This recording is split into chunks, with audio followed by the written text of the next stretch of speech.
നമ്മൾ മനസ്സിലാക്കുകയാണ് ജീവമുക്താവസ്ഥ, അല്ലെങ്കിൽ എന്താണ് സൃഷ്ടിയുടെ മറ്റൊരു മിശ്രിതത്തിനെ നമ്മൾ തന്നെ അറിയുകയാണ്. അതിനെയാണ് ആത്മീയത എന്ന് വിളിക്കുന്നത്. ആത്മീയത വിളിക്കാൻ പറ്റുന്നപ്പോഴാണ് അവേക്കിംഗ് സ്റ്റേറ്റിലാണ് യോഗശാസ്ത്രം തന്ത്രശാസ്ത്രം എടുത്ത് കാണിച്ചുകൊണ്ടിരിക്കുന്നത്. മനുഷ്യനും നാഗവും തമ്മിൽ നല്ല ബന്ധമുണ്ട്. നമ്മുടെ കപോല ചക്ര, അല്ലെ നമ്മുടെ റെപ്റ്റിലിയൻ ബ്രെയിൻ എന്ന് പറയുന്ന ഇവിടെ തലയുടെ പിൻവശത്ത് നാഗ ഊർജം അല്ലെങ്കിൽ നാഗത്തിന്റെ രീതിയിലാണ് അത് ക്രമീകരിച്ചിരിക്കുന്നത്. ഒരു അമ്മയുടെ വയറ്റിലേക്ക് ഒരു കുഞ്ഞിന്റെ ഇത് കൊടുക്കുന്ന, അല്ലെങ്കിൽ ഒരു സ്പേം അച്ഛൻ്റെ ഉള്ളിൽ കയറിപ്പോകുന്ന എങ്ങനെ ഗർഭപാത്രത്തിലേക്ക് ഒരു സർപ്പാകൃതി. അപ്പൊ നമ്മുടെ ഊർജം വെയിലിന്റെ പ്രതീകം അതല്ലേ. രാജയോഗം എന്ന് പറയുന്നത് ആളുകൾ ഒരുപാട് അത്ഭുതത്തോടെ ഇപ്പോഴും നോക്കുന്ന ഒരു ക്രിയായോഗിയിൽ വരുന്ന ഒരു കാര്യമാണ്. അപ്പൊ അത് എങ്ങനെയാണ് ചെയ്യുന്നത്? അതൊരു ഓമായിട്ടോ ആമായിട്ടോ ഒന്നും വർണ്ണിക്കാൻ പറ്റില്ല. അതൊരു ധ്വനിയാണ്. അവിടെ നമ്മുടെ പ്രത്യേകാരയിലുമാണ്. ഇന്ദ്രിയങ്ങളൊന്നും നമുക്കില്ല. അതൊരു സുഖത്തിൽ നിന്നുണ്ടാക്കുന്നതല്ല. ഇത് സ്വയബോധത്തിൽ നിന്നുണ്ടാകുന്ന ഒരു അവസ്ഥയാണ്. അതെന്നും നിലനിൽക്കുന്നതാണ്. അതിനൊരു തിരിച്ചറിവുണ്ട്. ആ അവസ്ഥയിലേക്ക് ഒരു ആത്മാവ് എത്തുമ്പം പൂർണ്ണമായിട്ടും ആത്മീയതയെക്കുറിച്ചുള്ള ചിന്താബോധത്തിലായിരിക്കും ജൈവം കൊള്ളുന്നത്. മനുഷ്യന് തന്നെ അവന്റെ പരിണാമത്തെ അതുകൊണ്ടല്ല ആത്മീയത ഒരു ഫിലോസഫി അല്ല. ഇത് അന്ധകാരപ്പെട്ട എന്തുകൊണ്ടാണ്? ഓരോ മനുഷ്യന്റെ സംസ്കാര രീതിയിലാണ് പലപ്പോഴും വർഷിപ്പ് നടന്നുകൊണ്ടിരുന്നത്. നാഗാരാധന എത്ര വാമാചാര ക്രമീകരണത്തിലാണ്. ക്ഷേത്രങ്ങൾ വരുന്നതിൻ്റെ മുമ്പുള്ളതാണ് കാവുകളും അതിൻ്റെ അടിസ്ഥാന ക്രമീകരണങ്ങളും. ഇവിടെ ക്രിസ്ത്യൻ മതവും മുസ്ലിം മതവും വരുന്നതിൻ്റെ മുൻപുള്ളതാണ് വർഷിപ്പ് എന്ന് വെച്ച് കഴിഞ്ഞാൽ. നമ്മളിവിടെ 10 പേരിയ്ക്കുന്നു. ഈ 10 പേരും കൂടി പരിണാമത്തിനെ കുറിച്ച് ചിന്തിക്കുമ്പം നമ്മൾ വ്യത്യസ്തമായുള്ള ആരാധനകൾ നമ്മുടെ ഉള്ളിൽ നിന്ന് തോന്നി ചെയ്യുന്നു. അത് ചിലപ്പം വൃക്ഷത്തിനെ ആവാം, ചിലപ്പോൾ ഒരു കല്ലിനെ ആവാം, ചിലപ്പോൾ ഒരു ജലത്തെ ആവാം. നമ്മൾ തന്നെ അറിഞ്ഞു ചെയ്യുന്ന പ്രോസസ്സിനെയാണ് നമ്മൾ വർഷിപ്പ് എന്ന് പറയുന്നത്. അവിടെ എന്നാണോ ഇതിനൊക്കെ തന്നെ അടിസ്ഥാനപരമായി ഒന്നിലേക്ക് ഉറപ്പിക്കാൻ നോക്കുന്നത്, അന്നാണ് നമ്മളിൽ നിന്നെല്ലാം വ്യത്യസ്തമായി പോയത്, അന്ധകാരത്തിലേക്ക് പോയത്.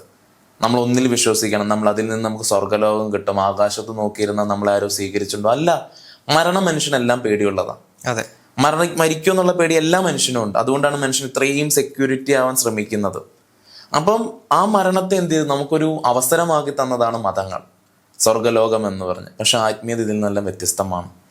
ഇവിടെ ശരീരത്തിൽ ഇരിക്കുമ്പോൾ തന്നെ നമ്മൾ ആരാന്നുള്ള ബോധത്തെ നമുക്കറിയാമെന്നുള്ളതാണ്.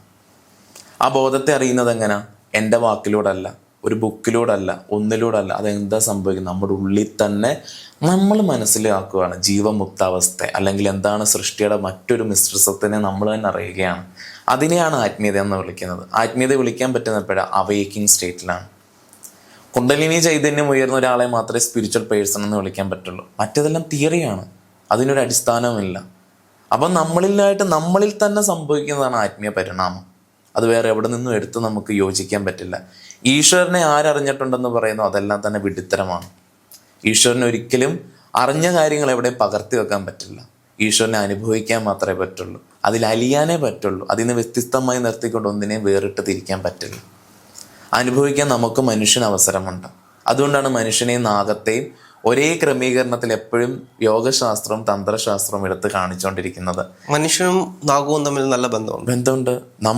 നമ്മുടെ കപോല ചക്ര, അല്ലെ നമ്മുടെ റെപ്റ്റിലിയൻ ബ്രെയിൻ എന്ന് പറയുന്ന ഇവിടെ തലയുടെ പിൻവശത്ത് നാഗ ഊർജം അല്ലെങ്കിൽ നാഗത്തിന്റെ രീതിയിലാണ് അത് ക്രമീകരിച്ചിരിക്കുന്നത്. എപ്പോഴും കുണ്ടലിനിയുടെ പ്രതീകമായി എന്താ കാണിക്കുന്നത്? നാഗമാണ്. നമ്മുടെ എനർജി ഒരിക്കലും അതുകൊണ്ടായിരിക്കും ശിവന്റെ ചുറ്റിനും കഴുത്തില് നാഗം കുണ്ടലിനിയുടെ പ്രതീകമായിട്ടാണ്. അതേപോലെ തന്നെ നമുക്ക് എപ്പോഴും എനർജി മൂവ് ചെയ്യുന്ന എങ്ങനെ? ഒരു സ്ട്രെയിറ്റ് രീതിയിലല്ല, ഒരു സർപ്പ രീതിയിലാണ് പൊങ്ങിപ്പോകുന്നത്. സൃഷ്ടിയുടെ പൂർണ്ണ ഊർജം കടന്നു പോകുന്നത് ഇങ്ങനെയാണ്, ഒരു സർപ്പം എഴയുന്നത് പോലാണ്. ആ രീതിയിലാണ് ഒരു ഊർജ പ്രക്രിയ സംഭവിക്കുന്നത്. അപ്പൊ ഇതെല്ലാം നമ്മുടെ ഉള്ളിൽ നമ്മളിപ്പോ ഈ ബോഡി കാണുമ്പോൾ നമ്മളെന്താണ് ഒരു മനുഷ്യൻ മാത്രമായിട്ട്. പക്ഷെ നമ്മുടെ എനർജി എങ്ങനെ? നമ്മുടെ എനർജി എന്ന് വെച്ചാൽ ഒരു സർപ്പ രീതിയിലാണ്. ഒരാത്മാവ് മോശപ്രാപ്തിയിലേക്ക് പോകുന്നത് എങ്ങനെയാണ്? ഒരു സർപ്പം എഴയുന്നത് പോലെ. ഒരു അമ്മയുടെ വയറ്റിലേക്ക് ഒരു കുഞ്ഞിന്റെ ഇത് കൊടുക്കുന്ന, അല്ലെങ്കിൽ ഒരു സ്പേം അച്ഛൻ്റെ ഉള്ളിൽ കയറിപ്പോകുന്ന എങ്ങനെ ഗർഭപാത്രത്തിലേക്ക് ഒരു സർപ്പാകൃതി. അപ്പൊ നമ്മുടെ ഊർജം വെയിലിന്റെ പ്രതീകം അതല്ലേ.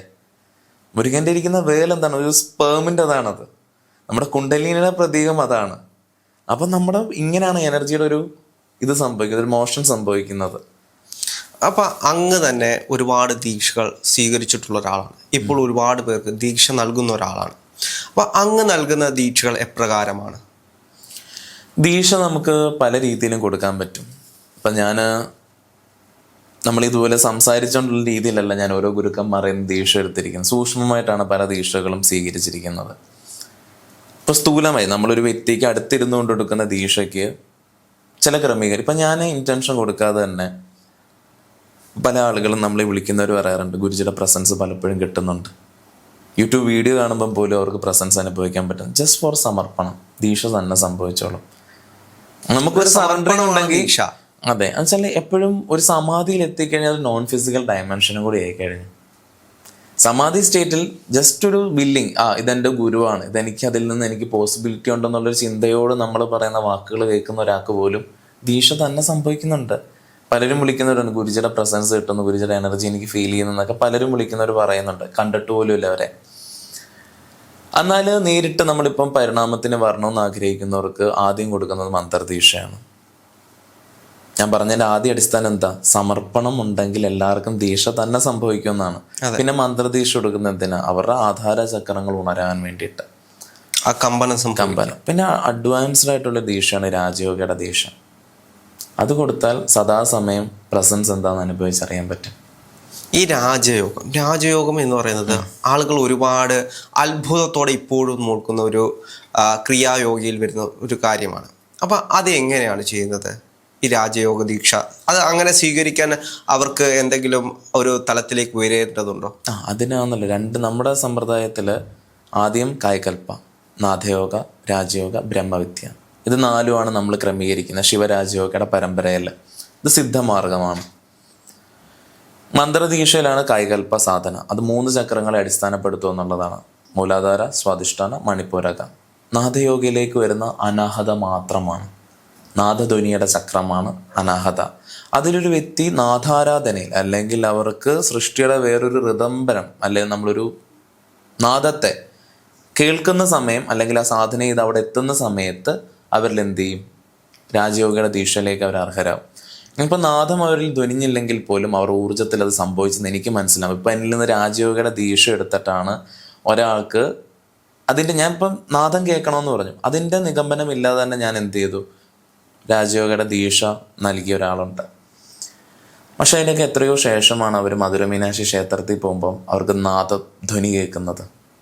എത്രയോ ഇതെനിക്ക് കേൾക്കും, പലപ്പോഴും കോമൺ ആയിട്ട് കേൾക്കുന്ന ഒരു സംഭവമാണ് നാദധ്വനി. കഴിഞ്ഞ ശിവരാത്രി ദിവസങ്ങളിൽ ഞാൻ ഈവന്റ് കണ്ടക്ട് ചെയ്യുമ്പോൾ എനിക്കറിയാം എനിക്ക് അതുണ്ടായ ബുദ്ധിമുട്ട്. കുണ്ടലിനി ഉയർന്നിരിക്കുമ്പോൾ ധ്വനി നമുക്ക് തന്നെ സംഭവിക്കും.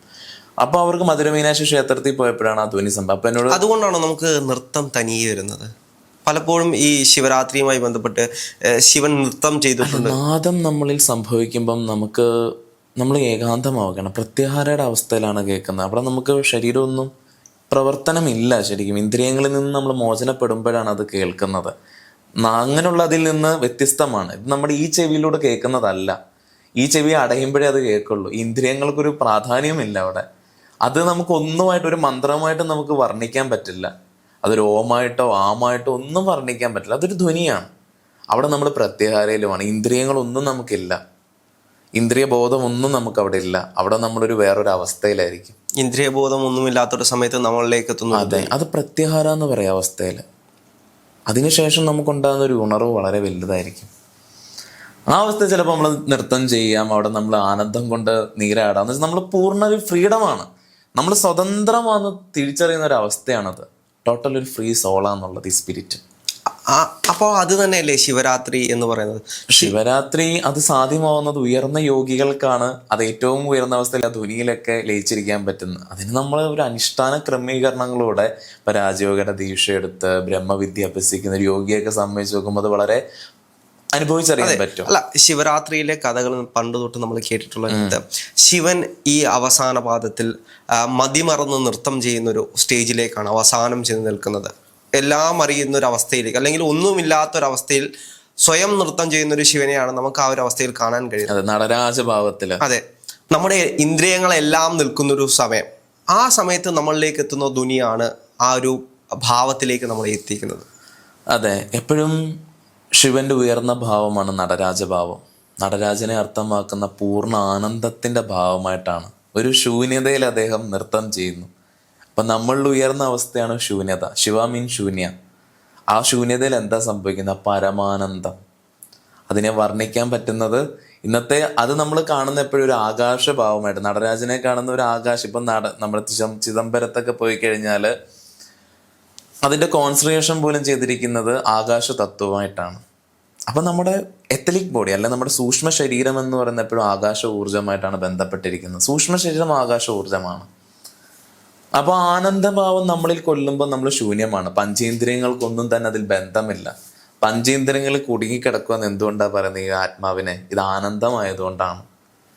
ഇത് ഈ ഭൂമി മോശമായിട്ടല്ല, ഈ ഭൂമിയിലെ കാര്യങ്ങളൊന്നും തെറ്റായതുകൊണ്ടല്ല, ഈ ഭൂമി ഏറ്റവും നല്ലതാണ്. പക്ഷെ ഈ ജീവൻ ഒരു പരമാനന്ദമുണ്ട്. അതിനെ തിരിച്ചറിഞ്ഞാൽ ചിലപ്പം ഇന്ദ്രിയ സുഖങ്ങൾക്കുപരി തന്നെ ചിലവര് അതിലേക്ക് അലിഞ്ഞു ചേരും. ശരീരത്തിനപ്പുറത്തേക്ക് ആത്മാവിനൊരു അതെ, അതിപ്പം നമ്മൾ തന്നെ ജീവിക്കുന്ന സാഹചര്യത്തിൽ ഭൗതിക സാഹചര്യങ്ങൾ എത്രത്തോളം നല്ലതാണ്, ഭൗതിക സാഹചര്യങ്ങൾ എത്രത്തോളം നല്ല കാര്യങ്ങൾ അല്ലെ, നമുക്ക് എല്ലാ രീതിയിലും നമ്മൾ സുഖത്തിന്റെ ഒരു അംശവും നമ്മൾ അനുഭവിക്കുന്നു. പക്ഷെ ഈ ഇന്ദ്രിയങ്ങൾക്ക് അപരിയുള്ളൊരു മോചനമാണ്. ഇത് അനുഭവിച്ചതുകൊണ്ടും ഇപ്പോഴും അനുഭവിക്കുന്നതുകൊണ്ടും മെറ്റീരിയലിൽ ഒരു കോൺഷ്യസിലേക്ക് നമ്മൾ അടുക്കുന്നില്ല. എന്തുകൊണ്ട്? അതിൻ്റെ സുഖം അത്രത്തോളം വലുതാണ്. അതുകൊണ്ടാണ് മോക്ഷപ്രാപ്തിക്കും സമാധിക്കും എല്ലാം അത്രത്തോളം പ്രാധാന്യമുണ്ടെന്നും അതാണ് ജീവന്റെ അടിസ്ഥാനം. ജന്മചക്രം എപ്പോഴും നല്ലതല്ല എന്നും നമ്മളൊരു കോമാ സ്റ്റേറ്റിൽ ഇങ്ങനെ കടന്നു പോവുകയാണ്. റിയലൈസേഷൻ വന്നു കഴിഞ്ഞാൽ അത് മോശമല്ല, നമുക്ക് ഒരു പുണ്യം കിട്ടാനോ ഒന്നുമല്ല, പക്ഷെ അതൊരു ആനന്ദമാണ്. ആ പ്രതീകമായിട്ടാണ് ശിവനെ കാണിക്കുന്നത്. ഒരു മാർക്കറ്റിംഗ് ടെക്നിക്കൽ ആനന്ദമാന്ന് പറഞ്ഞിട്ട് ആത്മീയതയിലേക്ക് വരാം. അതെ, നിങ്ങളെ ആനന്ദത്തിലേക്ക് എത്തിക്കാം എന്ന് പറഞ്ഞ് പലരും ആത്മീയതയൊക്കെ വിറ്റ് നടക്കുന്നത്. പക്ഷെ ആനന്ദമാവുകയാണ് ഓരോ സോളുകൾ. ഇപ്പം ഈവൻസിലൊക്കെ ശ്രദ്ധിച്ചാൽ മതി, ഏറ്റവും ഉയർന്ന ആനന്ദം വരുമ്പോൾ നമ്മൾ എന്താ സംഭവിക്കുന്നത്? കണ്ണീന്നൊഴുകും അല്ലെ? ഒരു തിരിച്ചറിവിന്റെ ആനന്ദത്തിലെ കണ്ണീന്നൊഴുകുള്ളൂ. പരമാനന്ദം. അതെ, ആ പരമാനന്ദം വരുമ്പോൾ കണ്ണീന്നൊഴുകും. അവിടെ ഒരു തിരിച്ചറിവുണ്ട് സോളിന്. കർമ്മ പശ്ചാത്തലത്തിന്റെ, ജന്മമോചനത്തിന്റെ, എല്ലാത്തിന്റെ ഒരു തിരിച്ചറിവ്, ഒരു ക്ലാരിറ്റി ഉണ്ട്. വെറുതെ നമ്മൾ സിനിമ കണ്ടിട്ട് ഹാപ്പിനെസ് വരുന്ന ഒരു പ്രോസസ് അല്ല അത്. കുറച്ച് നേരം സമയം. അതെ, ഒരു സുഖത്തിൽ നിന്നുണ്ടാക്കുന്നതല്ല, ഇത് സ്വയബോധത്തിൽ നിന്നുണ്ടാവുന്ന ഒരു അവസ്ഥയാണ്. അതെന്നും നിലനിൽക്കുന്നതാണ്. അതിനൊരു തിരിച്ചറിവുണ്ട്. ആ അവസ്ഥയിലേക്ക് ഒരു ആത്മാവ് എത്തുമ്പം പൂർണ്ണമായിട്ടും ആത്മീയതയെക്കുറിച്ചുള്ള ചിന്താബോധത്തിലായിരിക്കും ജൈവം കൊള്ളുന്നത്. ആ ഒരു അവസ്ഥയിലേക്ക് എത്താൻ വേണ്ടിയിട്ടാണ് ഒരു ഗുരു നമ്മളെ സഹായിക്കുന്നത്. അതെ, ചിലവർക്കത് നാച്ചുറലി സംഭവിക്കും. ജനിക്കുന്ന ഉടനെ തന്നെ അത് സംഭവിക്കും. ധ്യാനാത്മകരായിട്ട് വരുന്ന പല ആത്മാക്കളും ഉണ്ട്. ചിലവർക്കത് സംഭവിക്കാൻ സമയമെടുക്കും. ആ സമയമെടുക്കുന്നവർ ഗുരുവിൻ്റെ പ്രാധാന്യം വളരെ വലുതാണ്. ഈ ഒരു വ്യക്തിക്ക് സ്വയമേ ധ്യാനം സംഭവിച്ചാൽ പോലെ ഒരു ആത്മാചക്രത്തിൽ പലപ്പോഴും കുടുങ്ങിക്കിടക്കും. ഒരു ഗുരു പൂർണ്ണനാണെങ്കിൽ ആ ഗുരുവിന് സാസാര പത്മം തുറന്നു കൊടുക്കാൻ പറ്റും. ഒരു ഗുരുവിൻ്റെ മുന്നിൽ നേർക്കിരുന്ന ആ ഗുരുവിന് സമാധി പോലും കടത്തിവിടാൻ പറ്റും. ഗുരു ഒരു അവസരമാണ്, സാധ്യതയാണ്. അതിനൊരു വ്യക്തിബോധമായി കാണാതെ അതിനൊരു സാധ്യതയെ കണ്ടു കഴിഞ്ഞാൽ ഏതൊരു വ്യക്തിക്കും പരിണാമപ്പെടാന്നുള്ളത് ഉറപ്പാണ്.